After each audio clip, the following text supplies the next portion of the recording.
Hi guys, welcome to another episode of the Final Whistle. We're back. We got a fully loaded squad because I think when the Super League, um, when the Super League fiasco happened this week, everybody is keen on having their say. I think it has slowed down a bit, but we're gonna get the guys' thoughts on the Super League stuff and all the greed and money hungry owners that we all have, because all our teams were in it. So um, everybody will have their say. I have Bobby here. I have Ibn. I have Daniel. And then Fred is back from the dead. Last time we spoke to Fred, Arsenal were 15. Now they're 10th. So it's not that bad.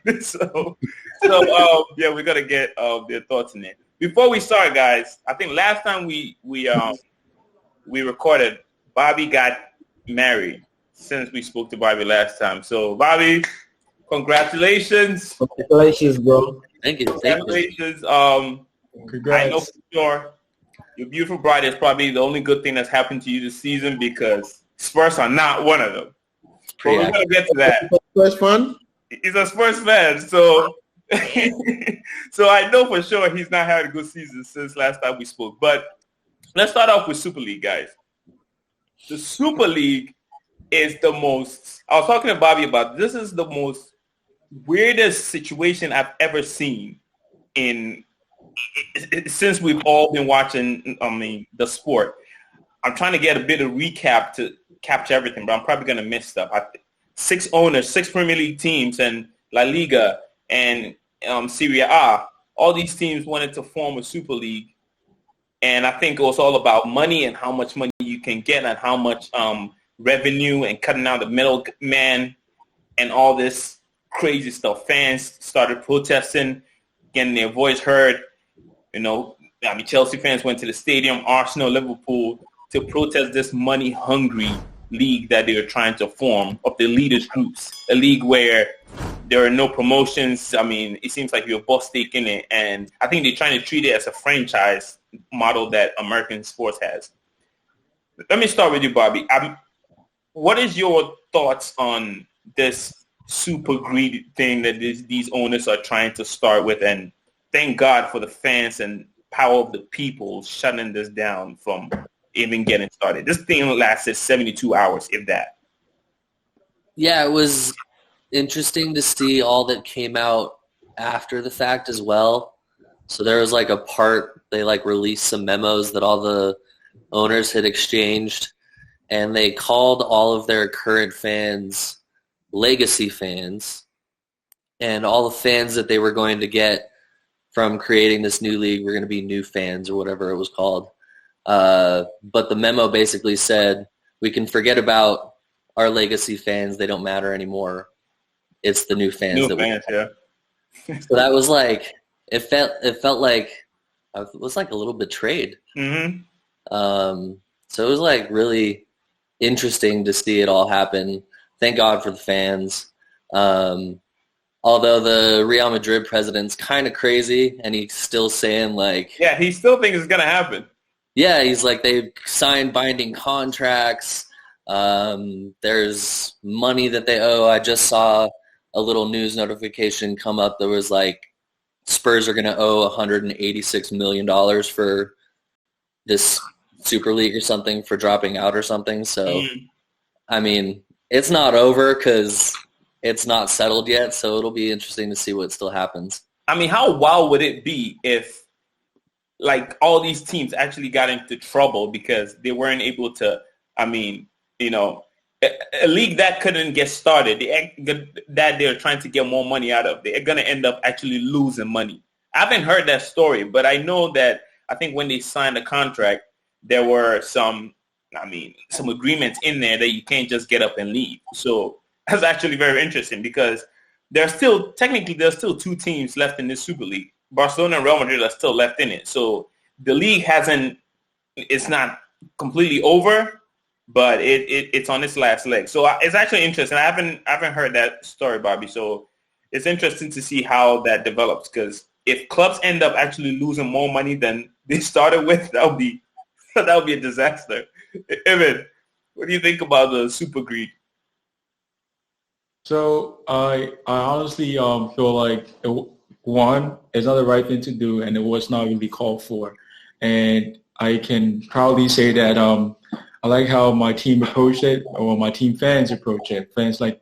Chelsea fans really approached it by basically voicing out the opinion and sharing with the owner that not really for this. And within a matter of an hour, our decision was basically like fine. So to add on to like the other part of it, where like teams like Arsenal, Spurs, the Uniteds and Real Madrid trying to like basically form a new league, I just think it basically takes away like the normal traditions that we have, right? And I also believe that it's also going to create like some sort of like fatigue for players, because what exactly are you going to be doing? Like, are you going to be playing in a Super League by itself and not do any other competition? Yeah, so what are you going to do? I think, I don't know if it's just me, but I feel like it was lost in translation a bit because the explanation wasn't clear. I think a lot of people also think that people thought that, and correct me if I'm wrong, guys, they thought that all these teams were going to set up their league alone. So these 5 teams were going to move out of the Premier League and form their own league. But it's actually replacing the Champions League. And I don't think a lot of people actually know that, because, first of all, how they announced this was terrible. It was all over the place. They did not really explain it. So most people thought they were going to get up and leave the Premier League and leave the other 14 teams to figure it out. But it's actually not what it is. But either way, it was nonsense. Yeah. I think the reason why people were thinking that was so because the FA was against it. UEFA was against it as well, because the main aim of the Super League was to break away from UEFA, and they will actually form their own league. So there were going to be sanctions from one, the FA, that's the English Premier League itself, the board itself, and also UEFA as well. So that means that if they were going to form their own league, it means that they will automatically be out of the Premier League and also Champions League as well, which Europa League will also be included, because they are all under what? UEFA. So that's what the announcement was. So the announcement was the so-called big clubs are going to break away and actually play their own league. But those other boards or those other organizations, that's the FA and the UEFA, weren't against it. So automatically means that they were actually going to be kicked out of those various leagues, the leagues that they are in. So, I mean, that's how the news actually went. And, Gary Neville had his rant about the need to be kicked out of the league, the Champions League, and then the UEFA board also changed with the probable sanctions that were actually going to be on these clubs if they were to accept to be in those leagues. So basically, that's how it was. Yeah. Fred, I mean, I don't blame Arsenal for agreeing to join the league, because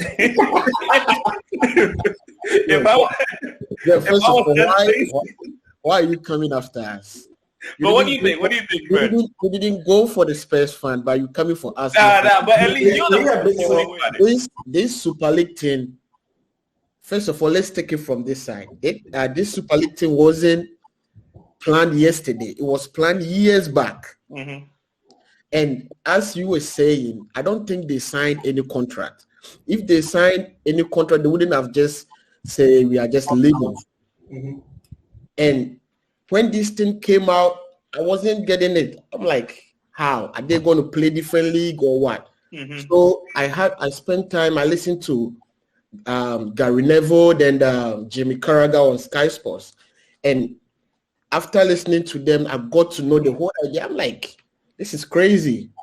And I thought because Arsenal haven't won Champions League before, they're going there so they can win that trophy. And the next thing, so the next thing I saw was Chelsea joining Liverpool. I'm like, what the hell is going on?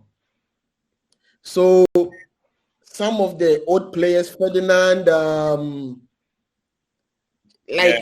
old players were speaking. Everybody came out, Yes. So I spent time to read about it, and I got to know, this is not going to help football at all. It's going to collapse everything.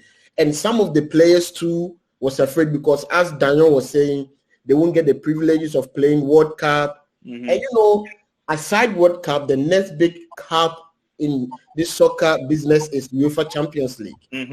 You can take it. There are 2 major trophies in this World Cup, then Euros. Yes, Champions League. And so also the Euros. though the money in the Super League was huge, but collapsing Champions League for the Super League was totally wrong. Yeah, I mean, you spoke about the money, Fred, and the reports that, Daniel, I'll let you go in a bit. And the reports that were coming in were JP Morgan. I mean, the American influence on this thing, like Americans are for business. They are now having majority shares in those European clubs. Yeah, I mean, no wonder Man United and Liverpool were integral in this thing. I mean, look at their owners, especially the Glazers. Even before you... I'm going to have to digress and kind of switch this topic, but in the same context in a way, whereby, the energy invested here, where we're trying to focus on the league itself and the players. The same thing also applies when the whole Black Lives Matter movement came about. Why wasn't the same energy invested in there? Why is that we just stepped away and not put higher restrictions or sanctions on players or people that basically abuse people? Because there's a lot of things going on within the game where I feel if it's not really about money, they don't care. Mm-hmm. And I feel certain traditions, players, especially minority players, being abused racially, I feel that also needs to be called for action. Because if within 72 hours, FAs can come up with a plot hey, if you guys leave the league, you're going to be sanctioned. You cannot play in the World Cup. You cannot do this. You cannot do this. Why can that also be translated into players or fans that abuse players or vice versa? Why can that be done? Well, let me help you here. When I create any social media account, either Facebook, Instagram, or whatever, Twitter or whatever, to abuse some players, I can create one without my identity, and it's very hard to find those people. Mm-hmm. You can have multiple accounts. So if they say they are taking time to track those people, it will take time for them to do their training, for them to do their inquiries about how those hooliganism going to stop. So I think as time going on, they will try and plan something that they can use to match those online abuse and those styles. All right, so Bobby, let me get your final thoughts across the board. Across the board on this queue. Yeah, back to what Aben said, and probably I'll give my final thoughts on the Super League thing. Yeah. I think what was most concerning was people bashing UEFA for coming out so early when this thing came out. Mm-hmm. I'm saying that when these people were abused online, they never came out to issue anything. Yeah, because the money wasn't involved. Yeah. That was channeled to them about their. I mean, it was if teams are actually going to move out of UEFA, it's actually going to affect their finances, right? Yep. I mean, but UEFA also has to look after people participating in its game as well. So people were actually bashing that's Shaka Hislop, the former Portsmouth goalkeeper. He was saying that, let's take time off this Super League thing and ask a question. How come UEFA was so quick to come out and oppose the Super League? Mm-hmm. They didn't come out and oppose these abusive things. Do you get what I'm saying? Mm. Which is very, very, very, very, very, very questionable. And again, back to the Super League thing, I think the players, one, were concerned about the fairness of the game, as in if you are calling people the so-called big six. I think the game before, I think Leeds and some other team, Leeds actually, which is printed and earn it. You have to earn it, right?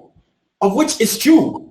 I mean, look at where Arsenal is now. Look at where Tottenham is. No disrespect to any of the clubs, but you have to earn it. Yeah. You know what I'm saying? Season by season, you have to earn those opportunities to be called a Big Six club. Yeah. You get what I'm saying? So if they are going to break away, then it means that those other teams that are participating in the Premier League are going to be called inferior. Yeah. And we don't have just 6 teams in the Premier League.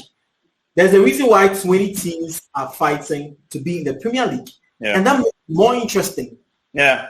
And there's a reason why we spend time on the top 4 and the top 6 and all that stuff is because Exactly. And this thing also, when if it was actually accepted, the players are the ones going to suffer. Yeah. The number of games they're going to play in the season and all that, which is crazy. Yeah. Sorry. Yeah, thank God, like it's kind of collapsed and everything. But to play devil's advocate, you know, if you're the owner of one of these teams and the other 11 come to you and say, hey, this is what we're going to do, you know, it'd be hard not to say. Oh, absolutely. Yeah. Yeah. Oh, yeah. I don't blame them at all. I mean, the money alone. I mean, we just talk about participation in it. Before Jeff, so do you think this will, I mean, help UEFA to put in a lot of money in the Champions League now? I don't know if. So as Bobby said first, Real Madrid president is still pursuing for this thing to come on. Mm-hmm. So do you think UEFA will, I mean, try to pump in more money so that Super League will not even come up again? Don't you think there's some politics hidden in this saga, this football saga? Mm-hmm. Like this football, especially like Florentino Perez, like it seems he has some bitterness for the council for yeah. Like there's something there. Do you get what I'm saying? Because I mean, one, they were quick. UEFA was quick to respond to that, and look at how Florentino Perez is also insisting that they should break away from this thing. So I think in as much as this thing was actually broken out, I think there is more to it than just breaking away because of the money. Because they were of the view that, oh, this money is actually going to help the big clubs, the so-called big clubs. I mean, and to your point, these executives were actually on the UEFA board. So I guess if anything, they have inside information on what can be done. I mean, I think they had a meeting a day after this was announced. I mean, the Andrea Agnelli was on the board and Ed Woodward is on the UEFA. Like all these people are in the board. So I think they have inside information. So to your point, maybe they know that there's more money that can be given to the bigger clubs, or I think they want a bigger share of the pie also instead of splitting it a bit evenly. I think that's what they're going for. But I mean, I don't know what's gonna happen from going forward from here. I don't know. I think this thing could be back. I think my biggest issue was their promotion and relegation thing. I think that was the biggest one that was like, no way. Like, what do you mean teams cannot be relegated out of it and maybe every year? It won't make even the league attractive. Yeah, it wouldn't make it any good. So thank God this thing has been canceled. Well, as of now. But let's say, I mean, Chelsea fans did a great job of because they started the protest. But before others started. Yeah, I mean, they did it before a game, so that's pretty cool. Shout outs to you and Eben for doing that. I mean, I coordinated it, no problem. So, on another note, guys, another story came out right when this all shenanigans Super League was coming out, when Jose Mourinho got fired. I don't know if Spurs, I do not understand why he got fired. I did not know any inside information. I'm sure, Fred, you always have the information. I think you both in the group chat that he was talking about, about the Super League. I don't know how that is, but I mean, wait. Bobby's here, so I'll get Bobby to maybe give his thoughts on why the guy got fired and what his thoughts on this Mourinho thing. So, Bobby, I mean, take it away a bit, because I know you weren't completely all on board when he got hired. I know that for sure, because you came on here, you you weren't ecstatic, but you were cautiously optimistic, if that's the best word to use it. But it hasn't gone well. I mean, we sat here and we talked about how good the team was and how many signings. He got more signings than Poch ever got. We sat here, we rearranged our top four. We had Spurs in the top four because we all expected this team to, and even me, I'm the biggest Jose Mourinho pessimist, and I was like, this team looks like a top four team. What happened then? A lot happened. I mean, so there was a quote that came out when he got sacked, and it said, from reliable dressing room source, gotten from a gaming convention. So we all know that's Dele Alli. And he said that they do not practice how to attack.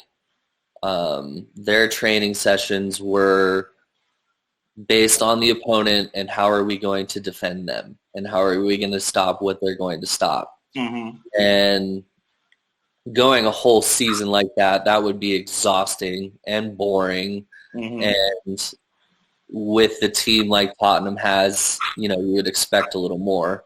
So apparently they were relying on old Mauricio Pochettino tactics. So, his legacy is still there. Yeah. But not only that, but I mean, you notice how he publicly attacked some of his players. Yeah. And it got to a point where they were all just afraid of making mistakes. So he had lost the dressing room for the most part. And I guess it was months ago that Levy came down and told him, like, you can't keep doing this. Like, you gotta fix it. And he said he would. And then he, never did.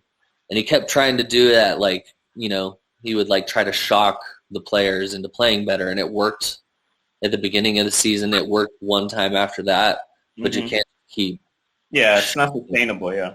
Yeah. So that's the reason it collapsed. The club came out and said that it had nothing to do with the ESL. It was all just, he lost the dressing room and he lost the fans as well.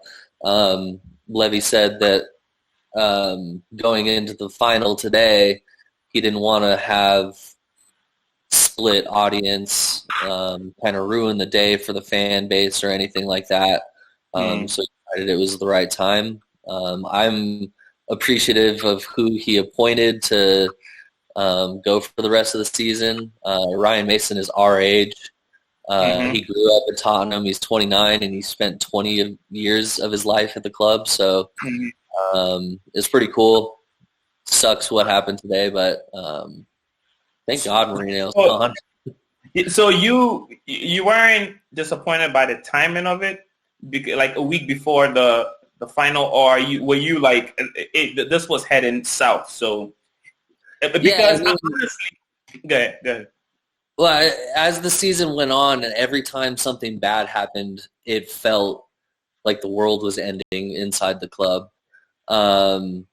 So every time something like that would happen, I'd be like, okay, it's worth it if he wins us a trophy. And then you'd say that so many times, and it got up to the point where, we're right around the corner from him being able to do that. And it was like, okay, enough is enough, and I'm tired of it. So I'm happy with what the club did. So you were okay with not winning a trophy if it said Mourinho out, right? Are you in that boat? Because I think a lot of Spurs fans, when asked them, they were splitting. We can win the trophy, but then that would mean another year of Mourinho, because there was no way they were going to fire him if he had won the trophy. Yeah, I mean, honestly, if I had to do with another year of Mourinho, that would suck the life out of me. So, I'm happy with what has happened and not getting a trophy in replace for that. So, it does depend a little bit on who we appoint as the manager. Which I was going to ask, who do you think realistically? Because I don't think I know you say you like Ryan Mason, but I don't think you think he's ready for that kind of job. No, not at all. I hope Julian Nagelsmann. There's talk that he's going to go to Bayern, but apparently he was a Spurs fan at one point in his life. And he may appreciate the challenge rather than going to Bayern and being expected to do everything. So I hope him, but there's talk of a lot of different coaches, so we'll see. Yeah, I mean, it's very interesting. You're one of the Spurs pessimists. I know you're a Chelsea fan, but I think you and I wasn't sure about Mourinho working out. Yeah. When he got appointed 17 months ago, I believe, I kept saying he's not the guy for the job. And I also made mention that they were going to finish 10th that time of the season. Now, fast forward, new season, he seemed like, because we all had like the whole belief that Mourinho's going to do good in the second season, blah, blah, blah. I still didn't believe it. And I didn't feel like this was like a slap in the face. The reason why I feel like it wasn't a right fit for him at the time was because I felt like Spurs was already had already developed a style of playing where they were like really used to it. And it was just a matter of time to be able to, to like start winning titles. But since Levy was in a rush and now trying to make a decision, he basically hurried himself to hire Mourinho. And with me, I knew Mourinho was going to play defensive football from day one. So I wasn't surprised. And in terms of like when they broke the news to the media, I think that was a smart move in terms of like politics. I feel like that was a smart move from the board end. But also in terms of like Mourinho personally, I don't think this is new. This is something new to him. Like he's experienced it like 3 or 4 times. So was it the right timing on his side? I think it might be a good timing for him too, because he at least gets to have like the little closure and step away from it and not be like feeling bitter about it. So I think in a sense it was the right time.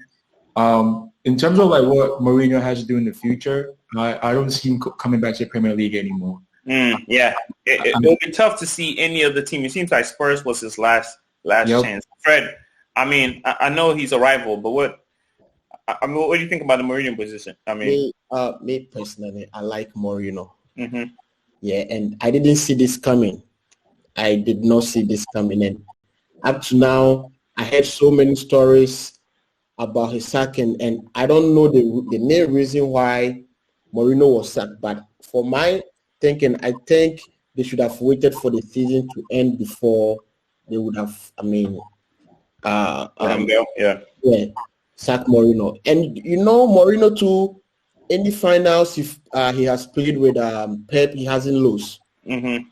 So today would have been special thing for Spurs, but they couldn't have that patience. So you think if Mourinho is there, Spurs win this? I mean, or they had a chance. If Mourinho, when Mourinho is on the bench, the players' attitude, their passion is different. Mourinho. I mean, I listened to Asian one time. He said Chelsea was down, I think 2 or 1-0. First half, when they went to the dressing room, he didn't talk to anybody. That tells you something. Yeah, but Fred, the argument that people are making is he's not the same manager anymore. Like what you're saying is 10 years ago. It's the kind of players he's having.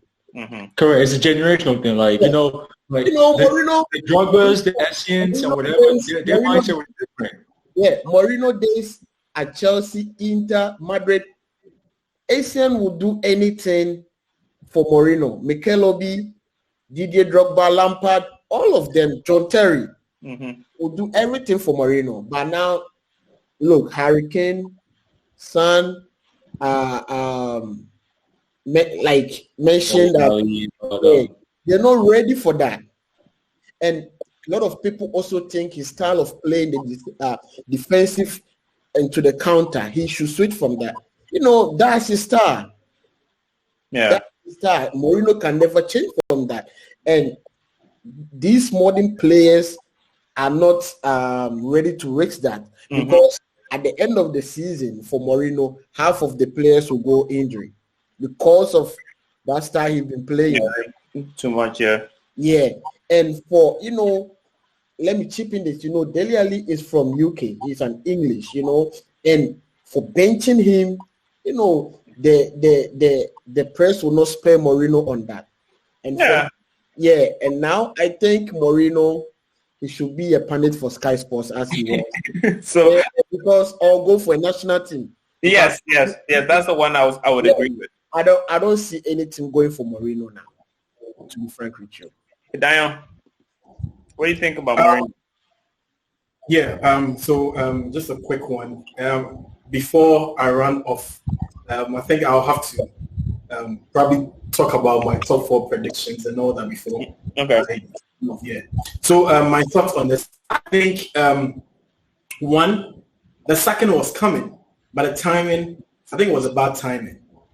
That's my opinion because I mean, as Fred was saying, if Mourinho was actually coaching, I know it's arguable and all that, but if it was Mourinho going to the final with Spurs against Guardiola, you would say that it would have been more competitive. Do you get what I'm saying? Looking at the history that Mourinho has in finals and all that. I mean, it would have been a different final as compared to when Mason actually going into the final with Spurs.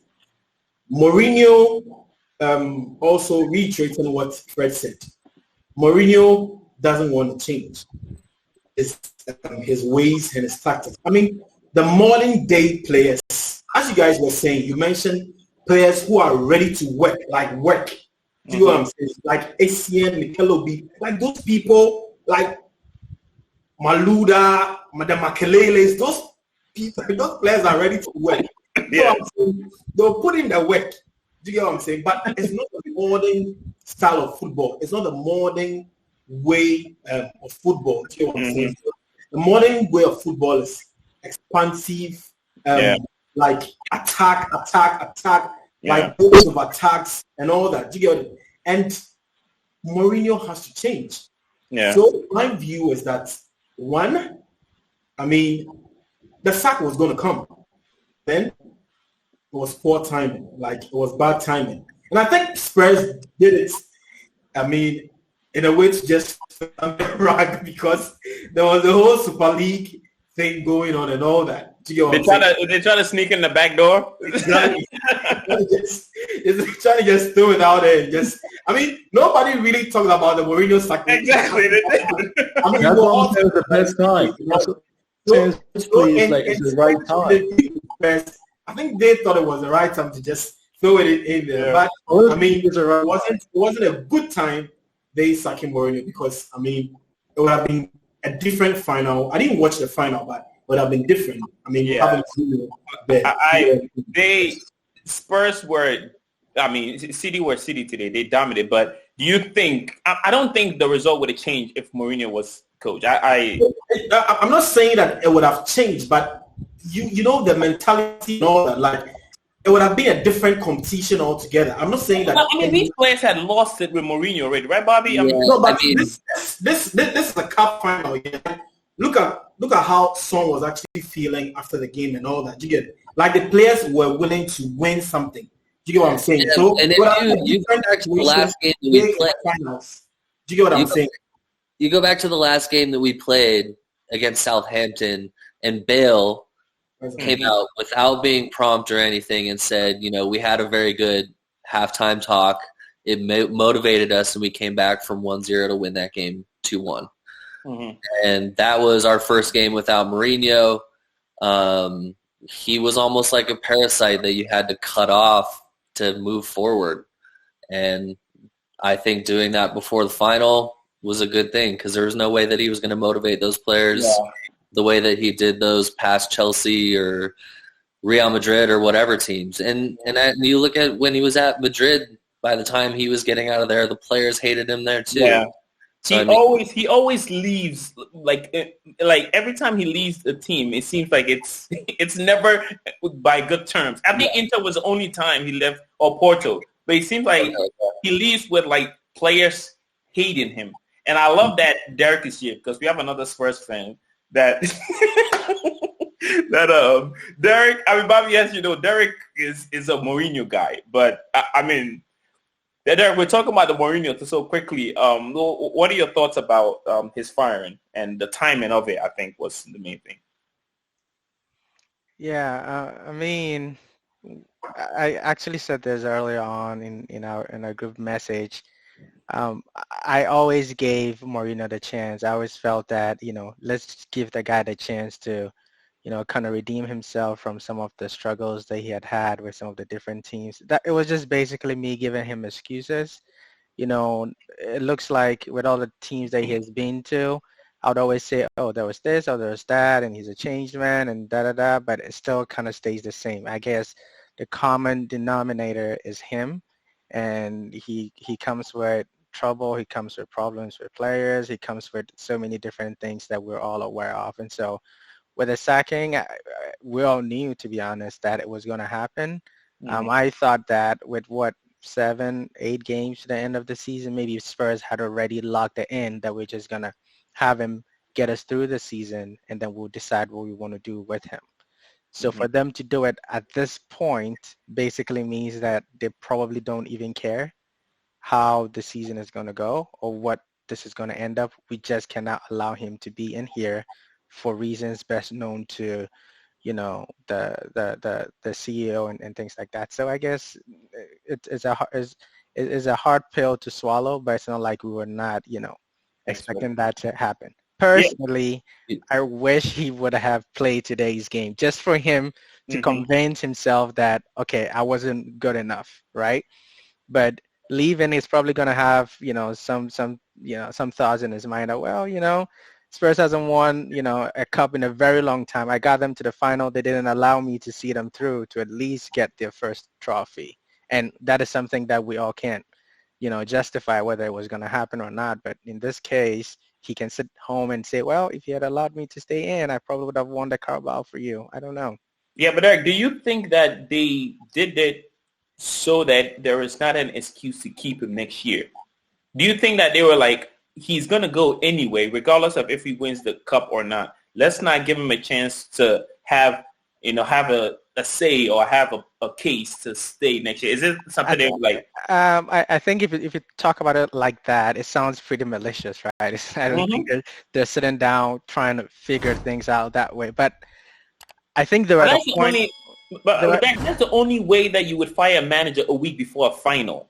Well, and you reminded me of something as well. This was the cheapest time to fire him. So he was in the low league position. It was all based on league position, cups won, all that stuff. So this was the cheapest time to fire him. Okay, that makes sense. I didn't even know that. So there were clauses in his contract where they would pay him less if he's fired at a certain time. Is that what you're saying? Basically, he was paid more the better they were doing. And you're not doing so well. Okay, that makes a lot of sense then. Okay. Yeah. So it's financial. So that could be a big one, and that actually sounds pretty good in my mind to hear, something like that. Honestly, I think he should probably, go to a less of a high stakes team where he can be able to, do all these things that he's been doing, and then see if he can build his technical capabilities again and his human relations. I don't know. There's just something kind of off and toxic about Mourinho in recent times, and honestly, I am saying today that I've come to terms with it that really he is. It took me a while to get to that point because I was always giving him excuses, but now it's like, yeah, I think I get it. I'm outside with everybody. He just ain't got it.